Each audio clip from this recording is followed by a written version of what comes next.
Hello students, तो आप सभी को अपने चैनल पप्पू स्टडी 2.0 पर एक नए वीडियो के साथ स्वागत करता हूं।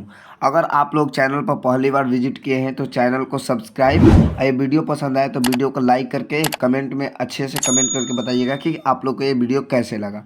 आज हम लोग जानने वाले हैं कक्षा 8वीं के हिंदी पाठ 5, जिसका नाम है हुंडरू का जलपात, यानी कि हुंडरू का जलप्रपात।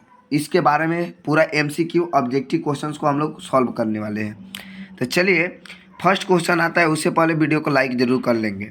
फर्स्ट क्वेश्चन आता है कि अबरक और कोयला खदानों का वर्णन किस पाठ में किया गया है। हम आप लोग को पढ़ाए थे कि अबरक और कोयला खदानों का वर्णन जो इसी पाठ में किया गया है, उस पर पाठ का नाम क्या है?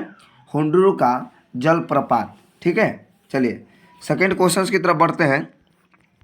सेकेंड क्वेश्चन कह रहा है, ध्यान से सुनिए, कि स्वर्ण रेखा नदी रांची, धनबाद, सिंहभूम एवं वालसोर जिले से होकर जिले से होकर कहाँ मिलती है?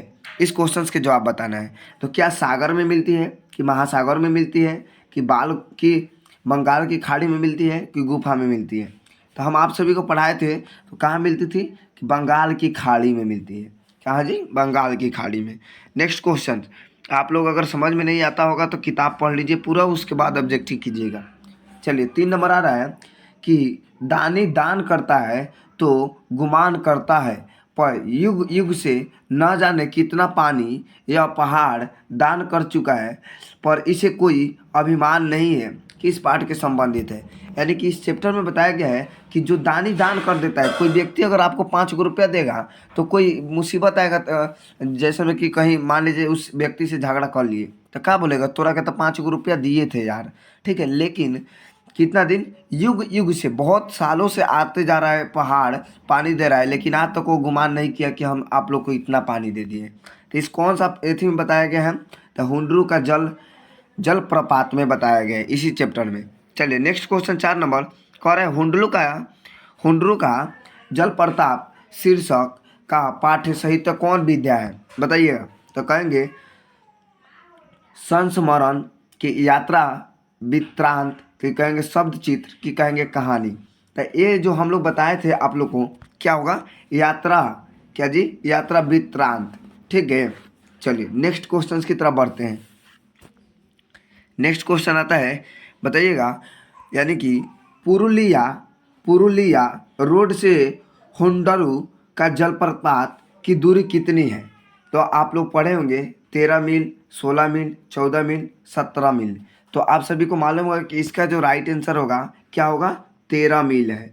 क्या होगा? ऑप्शन ए 13 मील। चलिए नेक्स्ट क्वेश्चन 6 नंबर क्वेश्चन आ रहा है कि छोटा नागपुर के निवासी यानी कि सादगी के अवतार और गरीबी का मूर्ति यह पंक्ति किस पाठ की है? तो यह कहानी में पढ़े हैं, कौन सा कहानी में, कौन सा एथी में, पंक्ति में? तो कहेंगे हुंडरू का जलप्रपात में पढ़े हैं। ये छोटा नगर निवासी के अवतार में गरीबी की मूर्ति, यह पंक्ति किस पाठ में? तो कहेंगे हुंडरू का जलप्रपात। इसका राइट आंसर डी होगा। क्या होगा? डी इज बिल्कुल करेक्ट आंसर। नेक्स्ट क्वेश्चन बताइएगा, 7 नंबर कह रहा है, हुंडरू का जलप्रपात शीर्षक अध्ययन में किसके प्रति विश्वास प्रकट किया गया है? तो कहेंगे बहुलवादी संस्कृति के प्रति, कि कहेंगे जंगली जानवरों के प्रति, कि कहेंगे लोग की सादगी के प्रति, कि कहेंगे लोगों की करुणा के प्रति। तो इसका जो राइट आंसर होगा, आप सभी को मालूम होगा कि इसका राइट आंसर होगा, यानी कि बहुलवादी संस्कृति के प्रति, यानी कि इसका राइट आंसर क्या होगा? ए इज बिल्कुल correct answer. Next question 8 number कह रहा है, बताइएगा, हुंडरू का जलप्रपात किस राज्य में है? कहेंगे छत्तीसगढ़, मध्य प्रदेश, झारखंड की उत्तराखंड। तो आप सभी पढ़े होंगे, इसका जो करेक्ट आंसर होगा झारखंड में है। का जी? सी इज बिल्कुल करेक्ट आंसर, झारखंड में। नेक्स्ट क्वेश्चन 9 नंबर, रांची से हुंडरू का जलप्रपात की दूरी है? तो कहेंगे इसका जो करेक्ट आंसर क्या होना चाहिए? तो कहेंगे 27 मील है। क्या है? ऑप्शन डी 27 मील है। चलिए बहुत अच्छे। नेक्स्ट क्वेश्चन की तरफ बढ़ते हैं। 10 नंबर कह रहा है, स्वर्ग का एक टुकड़ा है। हम आप लोग को बताए थे स्वर्ग का एक टुकड़ा क्या है? छोटा नागपुर है। फर्स्ट बार में ही अध्ययन किया गया है, स्वर्ग का एक क्या है? टुकड़ा है छोटा नागपुर। चलिए नेक्स्ट क्वेश्चन 11 नंबर, एक क्वेश्चन बहुत इम्पोर्टेंट है कि बताइएगा, कामता प्रसाद सिंह काम रचित पाठ का शीर्षक है। तो कहेंगे हुंड्रू का जल प्रताप, कि करमवीर, कि कहेंगे विक्रमशिला, कि कहेंगे खेमा। तो ये कौन सा चैप्टर पढ़ रहे हैं, जौन चैप्टर पढ़ रहे हैं उसी का। तो कहेंगे हुंड्रू का जलप्रपात, ऑप्शन ए करेक्ट आंसर होगा। ठीक है, नेक्स्ट क्वेश्चन 12 नंबर, हुंड्रू का पानी किस तरह चक्कर काटता है। कहेंगे घोड़े की तरह, कि सांप की तरह, कि शेर की तरह, कि नर्तक की तरह। तो हम आप सभी को बताए थे हुंड्रू का जो पानी कैसा चलता है। तो कहेंगे आप सभी को मालूम होगा कि भैया सांप की तरह, क्या बताए थे, टेढ़ा मेढ़ा काटते हुए जा रही है। चलिए नेक्स्ट क्वेश्चन 13 नंबर आप लोगों को क्वेश्चन ध्यान से सुनिएगा क्या कहता है। कहता है बताइए, यानी कि साध्य की प्रवृत्ति एवं महत्ता तभी है जब उसका साधन भी महान हो। यह किसकी उक्ति है। बाल गंगाधर तिलकी, कि गोपाल कृष्ण गोखले, कि भगत सिंह, कि महात्मा गांधी। तो इसका जो करेक्ट आंसर होगा डी होगा, Mahatma Gandhi, option D correct answer. चलिए नेक्स्ट क्वेश्चन 14 नंबर है।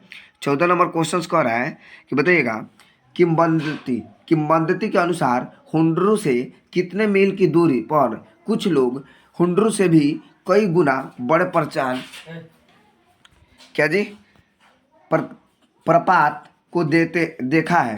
कहेंगे 10, 15, 5 और 7। तो इसका करेक्ट आंसर होगा 7 होगा। क्या होगा, 7। चलिए नेक्स्ट क्वेश्चन, रांची के रांची के पुरुलिया वाली सड़क पर कितने मील जाने के बाद हुंड्रू पहुंचने वाली गाड़ी से मिलती है। कहेंगे 20, 30, 10 और 14। तो इसका जो करेक्ट आंसर होगा जानते हैं क्या होगा, 14 होगा। चलिए next question 16 number. 16 number question है, हुंड्रू हुंड्रू इतना बड़ा प्रपात है जहाँ डैश फुट की पानी नीचे गिरती है। तो कहेंगे 246, कि कहेंगे कितना फुट के गिरता है। तो कहेंगे 243, कि 253, कि कहेंगे 263। तो आप सभी को मालूम है इसका जो राइट आंसर होगा 243 फुट के पानी नीचे गिरता है। चलिए एक लास्ट क्वेश्चन है, बताइएगा इस क्वेश्चन का स्वर्ण रेखा एक डैश है, झरना, नदी, झील, तालाब। तो आप सभी को हम क्या बताए हैं, इसका जो राइट आंसर होगा नदी होगा। और आप लोग एक कमेंट बॉक्स में बताइएगा कमेंट में करके कि आप लोग ये वीडियो कैसा लगा। अगर अच्छा लगा होगा तो लाइक कर लीजिएगा, और चैनल को अभी तक सब्सक्राइब नहीं किए हैं तो जल्दी जल्दी सब्सक्राइब कर लीजिए और हम लोग का फैमिली बन जाइए। थैंक यू फॉर वॉचिंग, मिलते हैं नेक्स्ट वीडियो में।